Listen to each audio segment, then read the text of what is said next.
This is Autoline Daily, the show dedicated to enthusiasts of the global automotive industry. The UAW just fired its first shots in its organization battle against non-union automakers in the U.S. Yesterday, it filed unfair labor practices against Honda, Hyundai, and Volkswagen with the National Labor Relations Board. It says the automakers are using illegal tactics, like putting union organizers under surveillance and stopping them from passing out union material in non-working areas during non-working times. The car companies deny this and say they welcome the opportunity to defend themselves through the legal process. But the board of the NLRB currently has a majority of pro-union Democrats and could be very sympathetic to the UAW. Here's what UAW President Shawn Fain said in his latest video. Don't auto workers at Toyota, Honda, Hyundai, Nissan, Subaru, and Mazda deserve a record cut of those record profits? And how about the German three, Volkswagen, BMW, and Mercedes? They've made almost the same as the Japanese and Korean companies, $460 billion in the past 10 years. Do Volkswagen, BMW, and Mercedes workers not deserve their fair share of this booming auto industry? The UAW is trying to get workers at all non-union car companies in the U.S., including Honda, Hyundai, and VW, to sign union cards saying they want them there. If 30% of the workers sign the cards, the union will publicly announce it. If they hit 50%, Fain will personally hold a rally at the plant to get more. And if 70% sign, the union will demand the company recognize the union or it will hold an election. And it's going to be fascinating to see how this develops. In the past, the union was able to pressure workers into signing union cards, only to see them vote against the union when they could vote in secret at the ballot box. We've got some key executive changes to report. Julie Fream is stepping down from the Original Equipment Suppliers Association, which is the main lobbying group for the automotive suppliers in the U.S. The OESA is part of MEMA, or the Motor Equipment Manufacturers Association, a larger lobbying group for manufacturing companies. Fream, who is 60 years old, is leaving to pursue other opportunities and will be replaced by Colin Shaw, who, like Fream, has extensive experience in the auto industry. And Lucid's chief financial officer, Sherry House, is also leaving to pursue other opportunities while the company searches for a replacement. It's been a tough year for Lucid. Sales are down 30%. It missed the guidance it gave to Wall Street. Its stock is down 44%, and it's getting dropped from the NASDAQ 100, which is a list of the top 100 companies on the exchange. Of course, Lucid isn't the only one. eBay and Zoom are also getting booted off the NASDAQ 100. There simply aren't enough public EV charging stations in the U.S., but the first one funded by government money just opened near Columbus, Ohio. The Infrastructure Investment and Jobs Act earmarked $7.5 billion to build a network of charging stations across the U.S. Even though it was enacted 2 years ago, the work is just getting going. Vermont, Pennsylvania, and Maine also broke ground on new stations.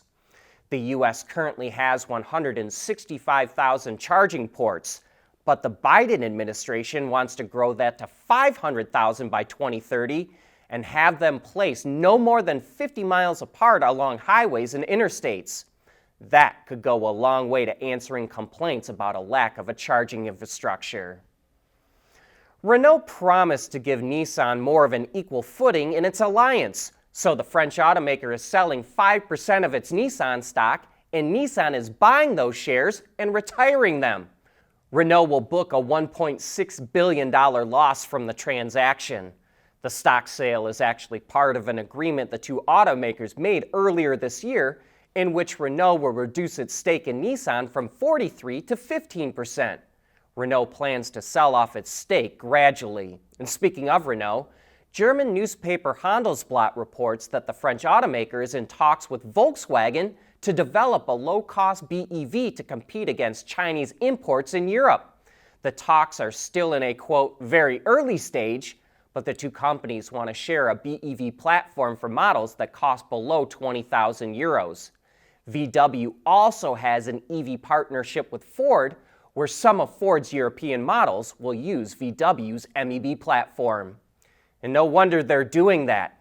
Chinese automakers are really making a push into Europe. The Euro NCAP, which rates the safety of new vehicles, crash-tested 9 Chinese EVs this year, and all of them received 5-star safety ratings. The models were the BYD Dolphin, Seal, Seal U and Tang, the Zhepeng G9 and P7, the Neo EL7 and ET5, and the Smart No. 3.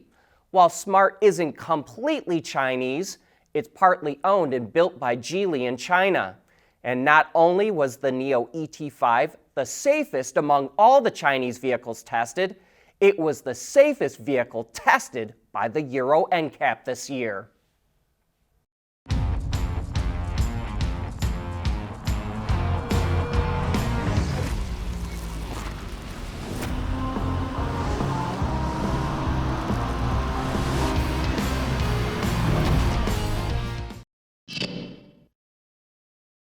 Here's another sign that Warren Brown, our recent guest on Autoline After Hours, might be right about electric pickup adoption being a lot lower than expected.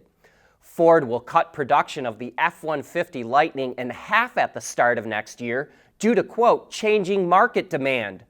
Automotive News reports that Ford told suppliers to plan for about 1,600 Lightnings to roll down the line each week at its Rouge EV Center in Michigan.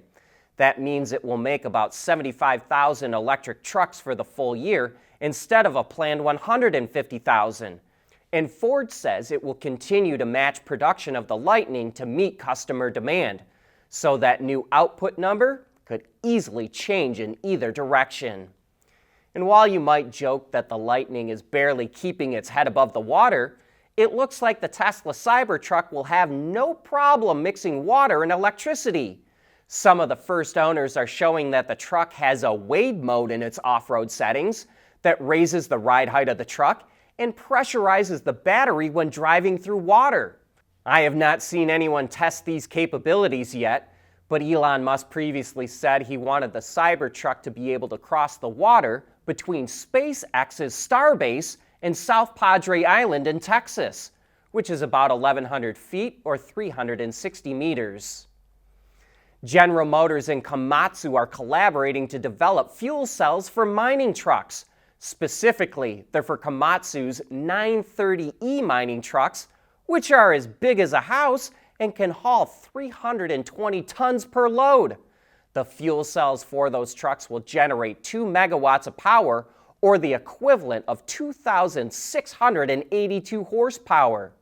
GM wouldn't provide any other information about the fuel cells, except to say they're far bigger than anything it's shown to date.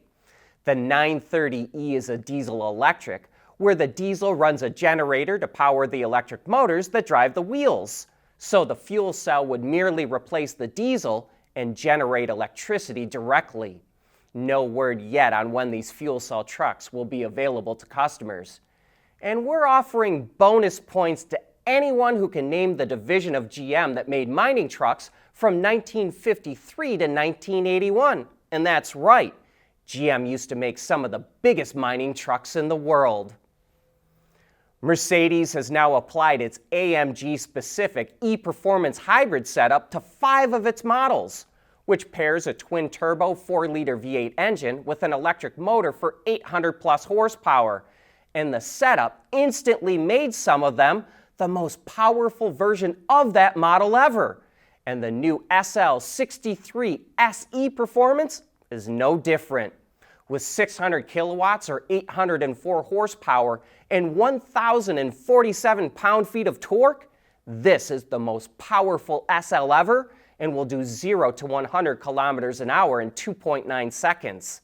The model is actually a plug-in hybrid and all-wheel drive, with the engine in the front and the motor 2-speed transmission, limited slip diff, and 6.1 kilowatt-hour battery pack in the rear. Other highlights include all-wheel steering, active aero, ceramic brakes, and a semi-active suspension system. But that brings us to the end of today's show. Thanks for making Autoline a part of your day.